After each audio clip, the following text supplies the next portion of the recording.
Hi, welcome to the post-match press conference with Bermuda coach Kyle Lightborn. I already explained the rules, so we'll just start right off with the first question. Daniel, if you can pass the microphone to the front. Good evening, Coach. What happened? Your team looked pretty good in the first half. What happened in the second half, and going forward in the game against Costa Rica? What do you expect? What do you feel has to change? And what were the positives you take away from the game? Thanks. Oh, yes. Good evening. When I sum up the game, I think it's a game that we created many chances in the first half. We didn't take them.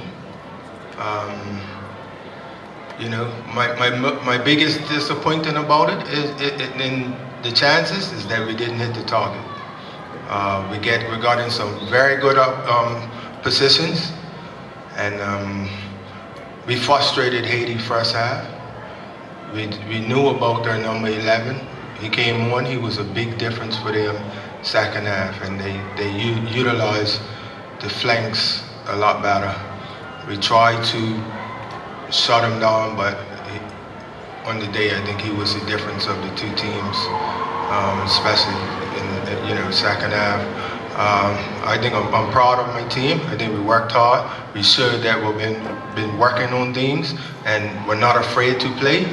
I think so. Second half, I think we have to learn the hard way, because I said to my right back, I think we just need to turn them for like 10 minutes, or I say 6 minutes. Can we just turn them? Even though we're not going to help possession of the ball, we're going to be able to regroup and get back. So we give the ball away, and they get the free kick, and they score off of the free kick.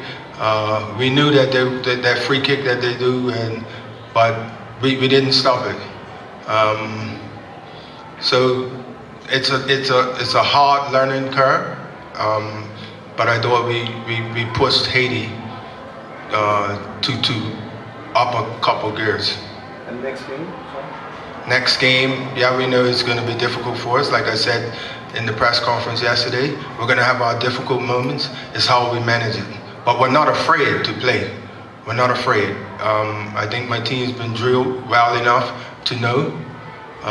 But it's hard lessons that have to be learned at this level. So yes, I'm disappointed in the result, but I'm proud of my team.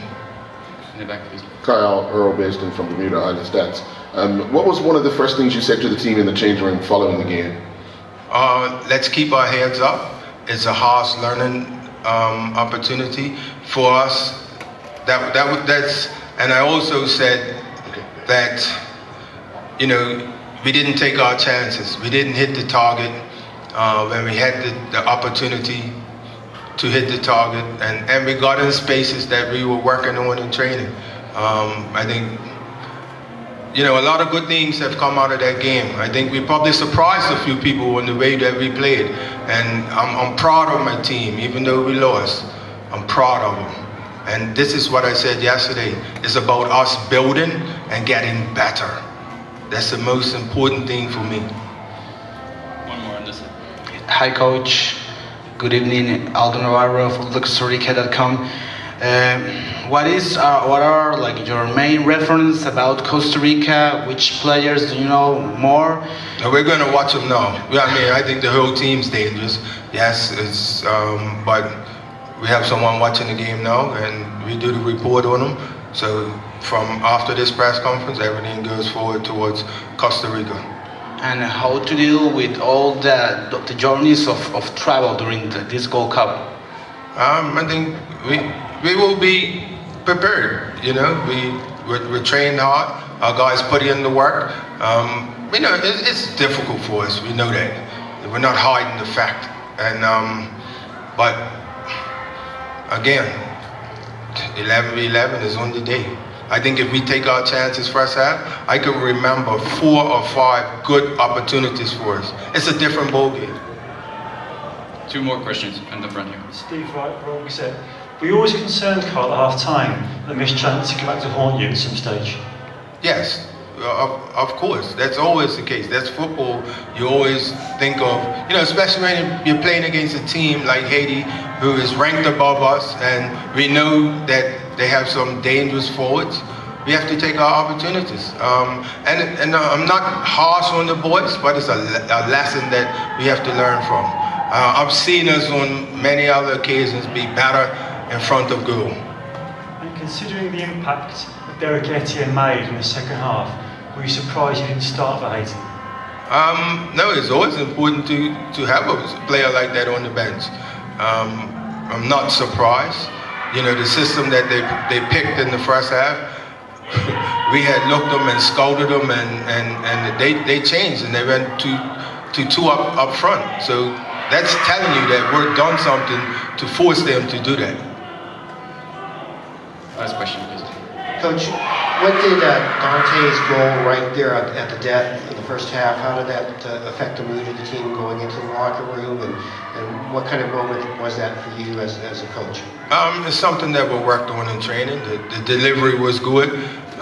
We attacked the ball, and it's always good to score a goal right before halftime. And it's unfortunate we couldn't hold on to it. We haven't conceded a lot of goals in our previous, probably 8 matches or so. So we knew it was going to, for us inside our changing room, we knew it was going to be a tight game.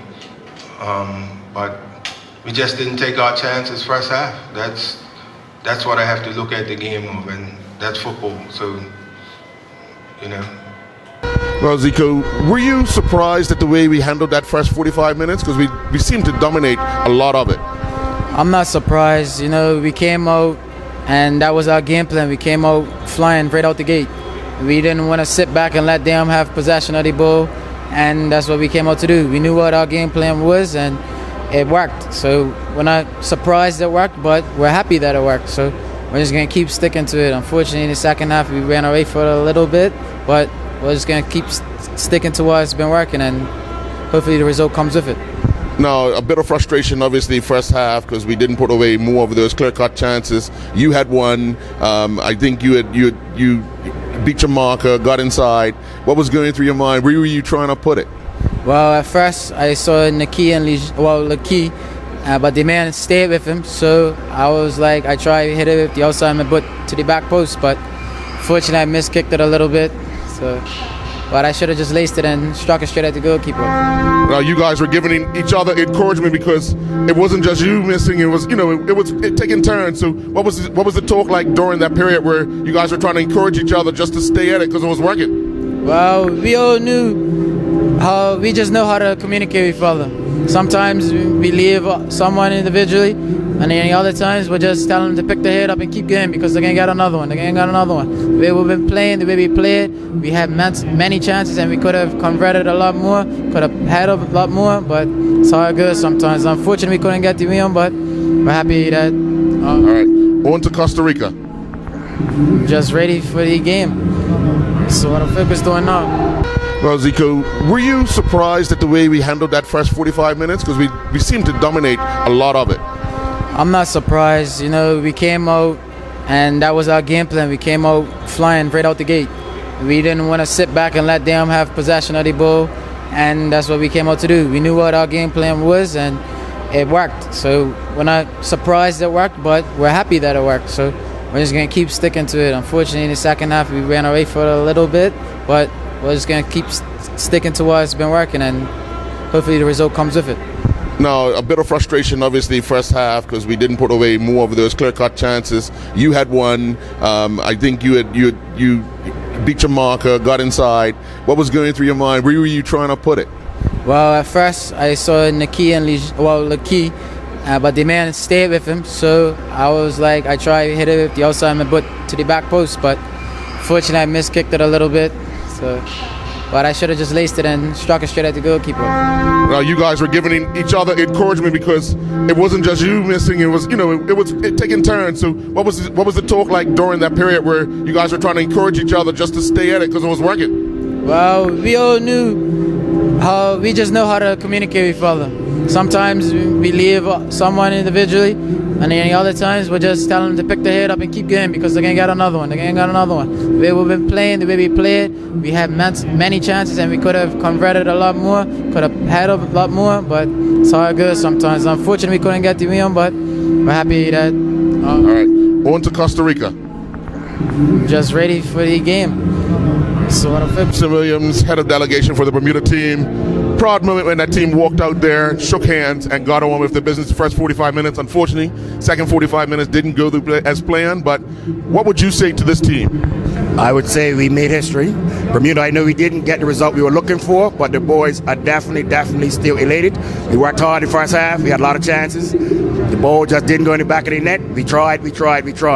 Yes, some players are down, they're feeling deflated. However, the coaching staff has spoken to them, and we advised them, you have 2 more games to go, and we can and will do this. Dante, not the result we were looking for, but of course, you must be pleased with the overall performance. Not so much the second half, but the guys hung in there. They done the best they could. What was your message to the team in the change room after the game?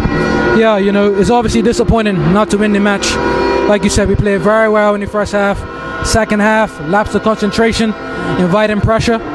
But I'm proud of the boys. I told them I'm proud of them, and it's tournament play. We have to focus on Costa Rica now. I know the favorites in the group, but we're not afraid of anyone. I've said that from the beginning. So now we focus on recovery, keeping our heads up, and we go again. Now that 45th minute strike from you, there was a lot of emotion in that, wasn't it? Yeah, 100%. I told you boys, if I get a chance from a set piece, I'll score today. To score in front of my family and the traveling fans is always a privilege to even be captain, to get the first Gold Cup goal. Right now it doesn't feel so good. Obviously, I'd rather not score and we win the match, but maybe in a few weeks I'll realize, what I've accomplished. Well, I know you guys really want to put your feet up, watch a bit of Costa Rica. But going into Thursday's game, obviously not as much pressure on you guys as it was today because it would have been the first one. But what would you try to emulate from this game into the Costa Rican game, that first 45 minutes? Yeah, 100%. We're not going into that game to sit back and let them play. We're going to be in their faces, we're going to press up, and we're going to enjoy the game. We have very exciting players. You see Zico, Naki, Reggie, all these guys, they play at top level. So, we had some chances today that we probably should have took, but I believe in them, the team believes in them, and I think we can nick something, but we'll see what happens. What was it like to lead this team out tonight for the first Gold Cup CONCACAF game? Yeah, man, it's a great feeling. I keep saying it's a privilege to captain your country. I'm honored, and to go down in history as the first captain to walk out his team, I'll never forget it. All right, well, good luck. Thank you.